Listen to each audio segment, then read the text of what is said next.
Good morning guys, कैसे हो आप सब लोग। आज सैटरडे को भी वीडियो शूट हो रहा है। उसका रीज़न ये है कि कल डाउ में भी थोड़ी गिरावट देखने को मिली थी और इंडियन मार्केट तो लहूलुहान हो ही चुका है और उसके अलावा 23,500 से निफ्टी भी नीचे गिर चुकी है। वीडियो शुरू करने से पहले बता देता हूँ, वीडियो सिर्फ और सिर्फ एजुकेशनल पर्पज़ के हिसाब से है। कोई भी काम करने से पहले अपने फाइनेंशियल एडवाइज़र से सलाह ज़रूर कर लेना। ये वीडियो सिर्फ और सिर्फ एजुकेशनल पर्पज़ के हिसाब से है। तो अभी जो अपने को ये सीन देखने को मिल रहा है कि मार्केट कंटिन्यूअस डाउनफॉल कर रहा है, नीचे ही नीचे जा रहा है, तो उसका रीज़न क्या हो सकता है, क्या नहीं। एफआई तो कंटिन्यूअस सेल कर रहा है। अगर मैंने पिछला डेटा सारा रिकॉर्ड चेक किया, जब से मैंने देखा है कि जब से बजट आया अल्टीमेटली वहीं से ही गिरावट शुरू हुई है। हम लोगों ने पकड़ा इसको लेट है, लेकिन एक्चुअल में जो मूवमेंट था ना वो वहीं से स्टार्ट हो चुका है।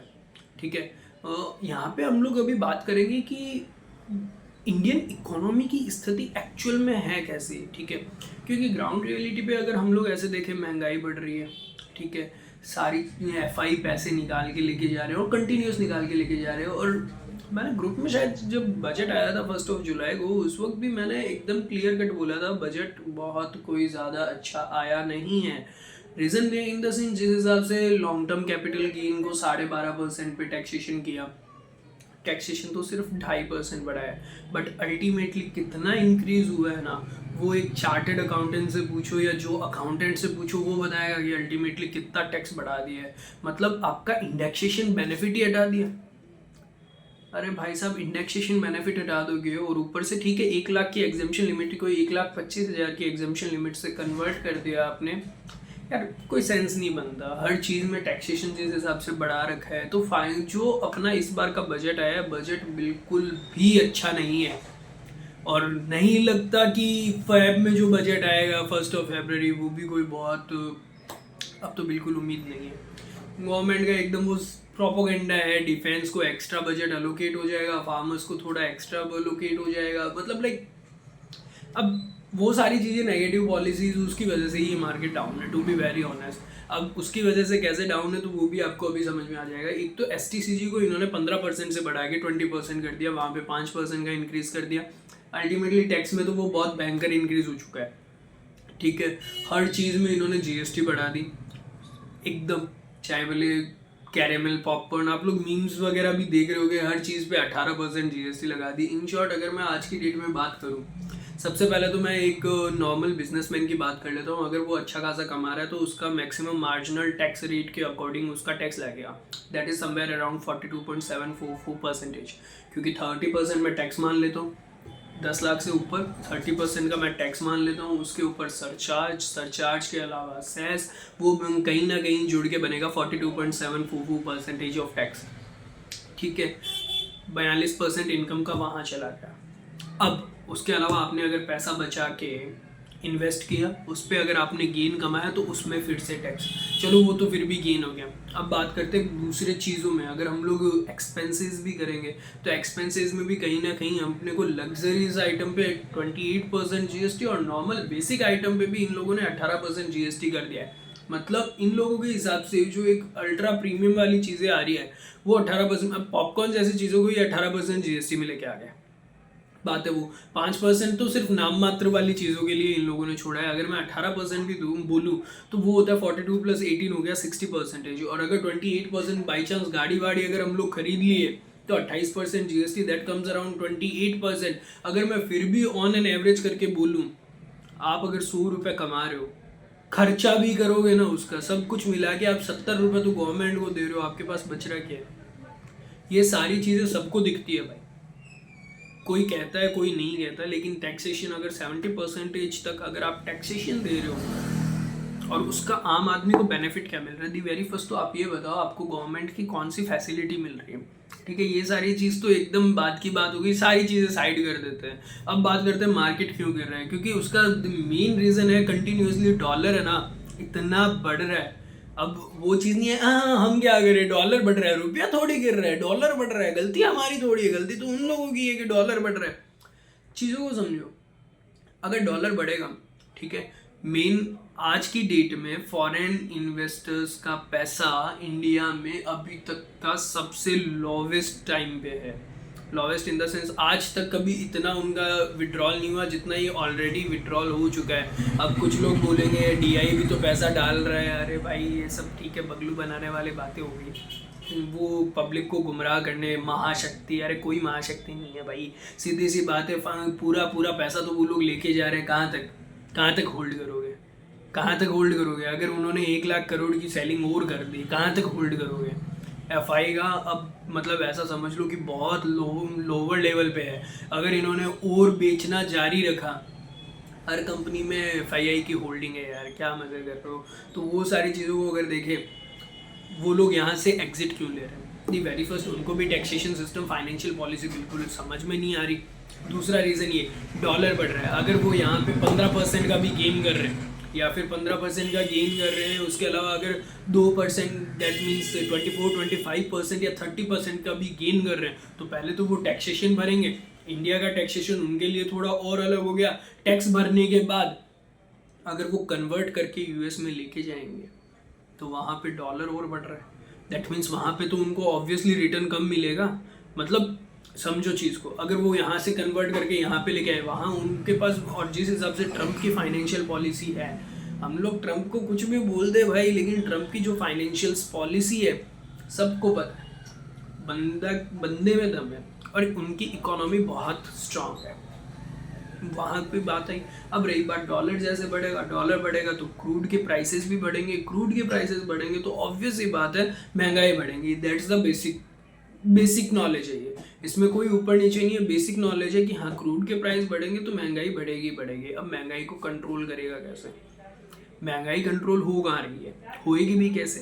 क्योंकि अगर हम लोग बात करें, इनमें इंटरेस्ट रेट बहुत बहुत बहुत महत्वपूर्ण भूमिका निभाती है, ठीक है। अब जैसे क्या होता है ना कि अगर चीज़ को समझते हैं, अगर पब्लिक के पास अच्छा खासा पैसा आ रखा है, ठीक है, एक दुकान है, मिठाई की दुकान समझ लेते हैं, वहाँ पे 100 रुपये किलो की एक मिठाई मिल रही है, ठीक है। अगर पब्लिक के पास अंधा पैसा है, अगर उनके पास लिक्विडिटी है हाथ में, तो वो लोग जाएंगे, वो चीज़ परचेज करेंगे और कंटिन्यूस उस चीज़ की डिमांड आएगी, तो ऑब्वियस ही बात है उस चीज़ के प्राइसेस बढ़ेंगे तो महंगाई बढ़ेगी तो ग्राउंड रियलिटी पे देख लो, ग्राउंड रियलिटी पे बाजार कैसे हैं वैसा ही शेयर मार्केट रहेगा। यहाँ पे क्या हो रहा है ना, ग्राउंड रियलिटी ये है कि सबकी ज़िंदगी लोन पे चल रही है, बात है ये, लोन पे चल रही है और अंदर से सब लोग खोखले हुए बैठे हैं, ठीक है। एक वो ठोस वाली चीज़ है नहीं, बात है वो। तो अगर वो चीज़ को देखे तो इसमें मेन चीज़ क्या हो रहा है ना कि लोन बहुत ज़्यादा इजी मिल रहा है, कहीं ना कहीं इसका रीज़न लोनिंग पे आ रहा है। लोन इतना ज़्यादा इजी मिल रहा है, बच्चों तक को 18 साल से ऊपर बच्चे को 50,000 का लोन ऐसे ही दे लो। गवर्नमेंट फुल लोन बांट रही है लघु उद्योग के नाम से, किसी योजना के नाम से। जितना पैसा मार्केट में आएगा लोगों के पास लिक्विडिटी बढ़ेगी, वापस देने की तो बात ही नहीं हो रही है। वापस तो जब देने की बात आएगी तो वो जैसे फेक प्रिंटिंग होती है वो होएगी, और रुपए की वैल्यू डी वैल्यू होगी। चीज़ें समझ में आ रही है? मतलब ये पूरा इकोनॉमिक्स का गणित है भाई। हम लोग खुद मतलब एक तो क्या होता है ना कि जो बंदा शेयर बाजार का काम करने लग जाता है ना, उसको हर सेक्टर का नॉलेज हो जाता है, हर सेक्टर का। उसको पता रहता है कि भाई साहब मैं कॉमर्स फील्ड का होना फिर भी मेरे को ये पता है कि मेडिकल में मार्जिन कितना रहेगा। जस्ट बिकॉज फाइनेंशियल एनालिसिस करके हम लोग तो वहाँ पे इन्वेस्ट करने वाले बंदे हैं ना। चीज़ों को समझो, थोड़ा आउट ऑफ द टॉपिक हो गया, लेकिन जो करंट सिचुएशन है ना, ये सिचुएशन इस वजह से इसका रिएक्शन तो आएगा ही आएगा। बजट में देखेंगे बजट क्या आता है क्या नहीं, बजट को देखेंगे, बजट को देखने के बाद पता चलेगा कि यार मार्केट किस डायरेक्शन में जाएगा। चार्ट पैटर्न अभी खुला बन रहा है कि 3 महीने कंसोलिडेट, उसके बाद रैली तो दिख रही है। अभी चार्ट में अभी के हिसाब से तो रैली दिख रही है, ठीक है। लेकिन अगर यही सब चलता रहा तो इकोनॉमी नहीं बचेगी, इकोनॉमी का हालत बेहाल होगा 2025 में, दैट्स वेरी क्लियर, ठीक है। हाँ, लेकिन ये और चीज़ है, एक प्लस पॉइंट ये है कि FI क्यों आएगा यहाँ पे, FI को ग्रोथ दिखेगी तभी आएगा। और इंडियन मार्केट में मेरे अकॉर्डिंग या किसी के अकॉर्डिंग भी ले लो, आने वाले 5 से 10 साल इंडियन इकोनॉमी के है। 10 साल में जितना रिटर्न कमाना है ना शेयर बाजार से कमा लेना, क्योंकि जितनी अनलिस्टेड कंपनीज हैं उन सब के IPO आके वो कंपनी लिस्टेड हो जाएगी, ठीक है। तो वो आने वाले 10 साल है जो इंडिया के। उसके बाद एक जापान की अगर हम लोग बात करें तो जापान में जिस हिसाब से वो पीक पे है, अब कहाँ ऊपर जाने के लिए जगह ही नहीं है भाई, अब नीचे गिरने की जगह है। तो वो चीज़ है, डेवलपिंग कंट्री है, 5 से 10 साल का मैं एक और टाइम फ्रेम मानता हूँ। उस टाइम तक जितना कमाना इस शेयर मार्केट से कमा लो, उसके बाद नहीं होगा भाई, उसके बाद नहीं कमा पाओगे, ठीक है। अब रही बात दूसरी, अगर वो इन्फ्लेशन वाली चीज़ों को अगर हम लोग समझें, क्या होता है कि जैसे मान लो कि आज की डेट में लोन ईजी मिल रहा है, और यूथ तो मतलब वो इंटरेस्ट को तो कुछ समझते ही नहीं है, 10-11% तो उनके लिए मायने ही नहीं रखता। अब वो लोग क्या करते हैं, इजी वे में लोन मिल रहा है, इजी वे में लोन जैसे मिल रहा है तो लोन से क्या होता है ना कि एक परचेजिंग पावर बढ़ती है लोगों में। मेरे पास अगर मान लो कि मेरे को इजी वे में 10 लाख का लोन मिल रहा है, मैं तो इंस्टॉलमेंट भर रहा हूँ ना, 10 लाख मेरे पास पड़े हैं, मैं भाव थोड़ी पूछूंगा कोई चीज़ों के, बस खरीदना खरीद लूंगा। अगर पैसे नहीं होंगे तो सोचूंगा ना कि मेरे को जो ज़रूरत की चीज़ें वो खरीदूँ।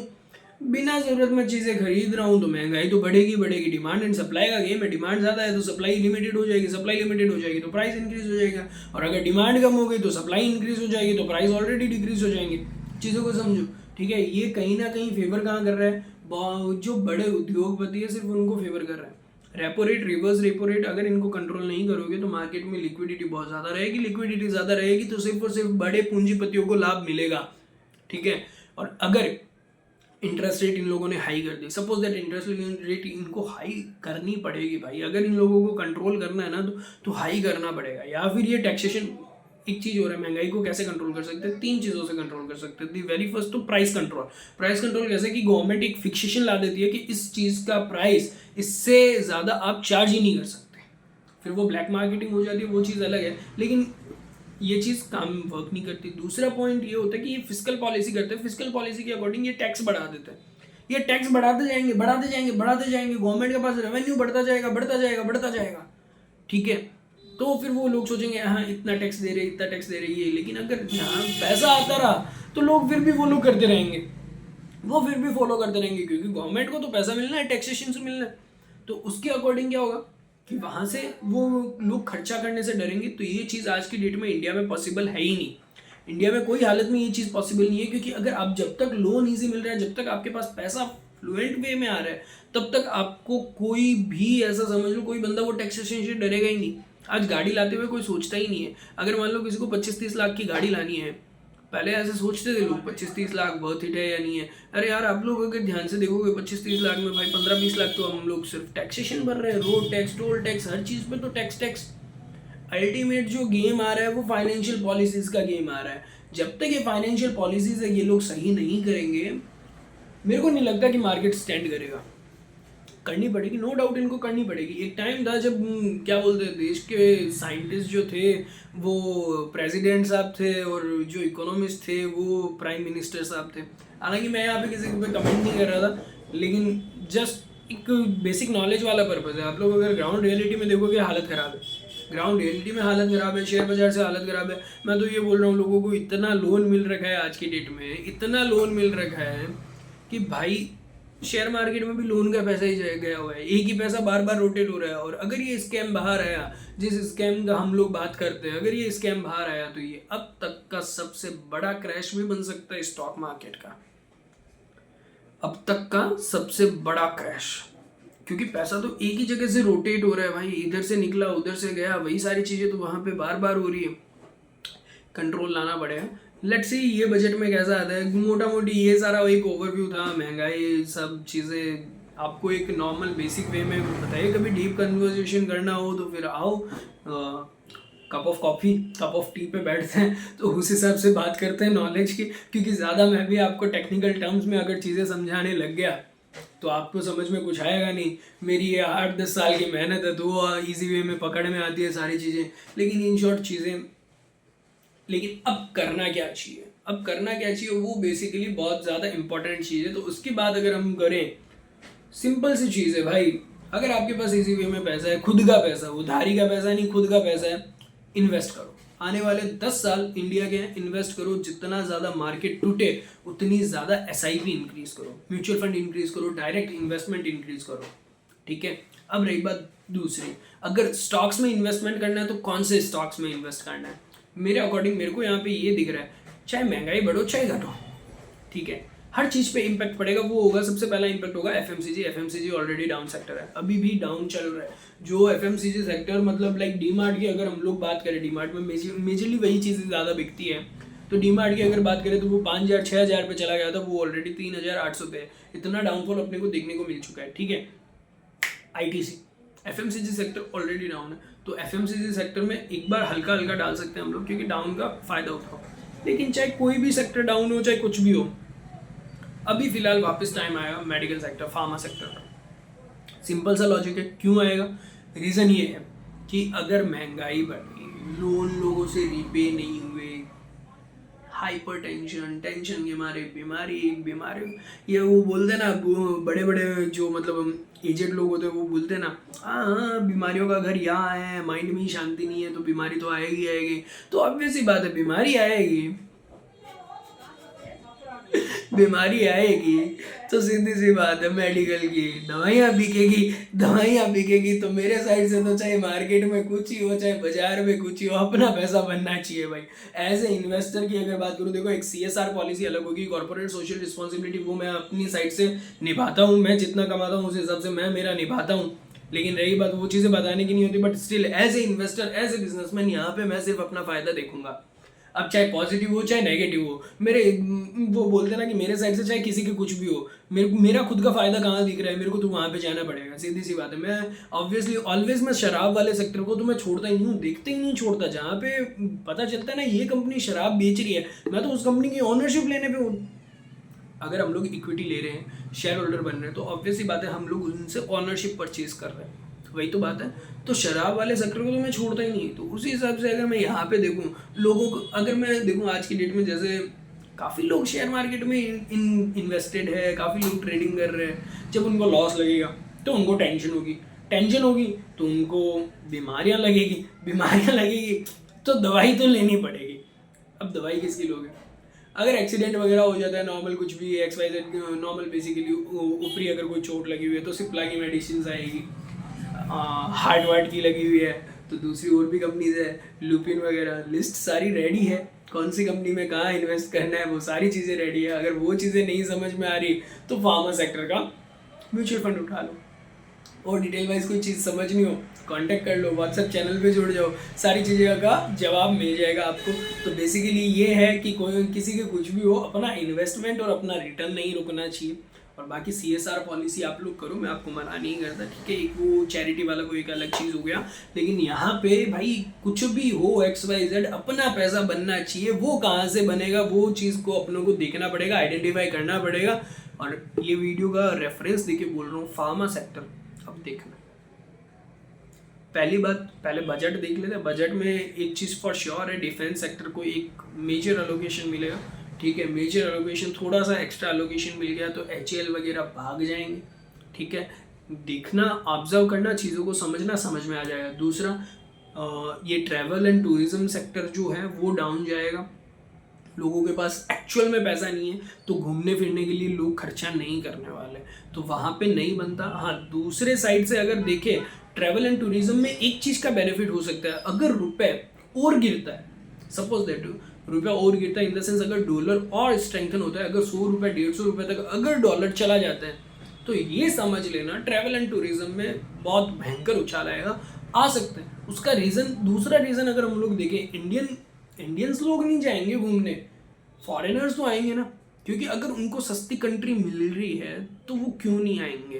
तो वो टूरिज्म में मेरे हिसाब से उसका एक प्रॉपर रिसर्च करके, आइडेंटिफिकेशन करके हम लोग इसका ज़रूर पता, इसको एक बार फिर होल्ड छोड़ते हैं, ठीक है। मैं खुद थोड़ा सा इसमें देखो पूरा एनालिसिस करना पड़ेगा मेरे को, क्योंकि दोनों कंडीशन इस सेक्टर में हो सकती है, वो चीज़ है। बाकी अगर हम लोग दूसरी चीज़ें बात करें, FMCG डाउन जाएगा, नॉर्मल जितना बिकना है उतना ही बिकेगा, तो एक बार वहाँ पे सैचुरेशन पॉइंट आ सकता है। और मेन जो बुलिशनेस मेरे को दिख रही है वो सिर्फ और सिर्फ फार्मा सेक्टर में दिख रही है, ठीक है। PSU सेक्टर ऑलरेडी बूम पे थे, मेरे को नहीं लगता कि अब और इंक्रीज होगा, थोड़ा बहुत वही चीज़ें। बाकी देखो मार्केट किस हिसाब से चलता है, शेयर मार्केट और सब्जेक्ट टू मार्केट रिस्क, तो वो चीज़ों को खुद समझो, एनालिसिस करो और उस हिसाब से इन्वेस्ट करो। बाकी SIP अब जितना मार्केट गिरे बढ़ाते रहो, जितना गिरे लमसम डालते रहो, ताकि आपका रिटर्न बहुत बेनिफिट हो, बहुत एक्स्ट्रा में आए और बहुत अच्छे में आपका रिटर्न बने। क्योंकि क्या होगा ना कि जनरली अगर इस टाइम पे डर गए ना, मार्केट गिरेगा ठीक है, गिरता रहे और पैसा डालो ना, जब जहाँ तक गिरे वहाँ तक पैसा डालो,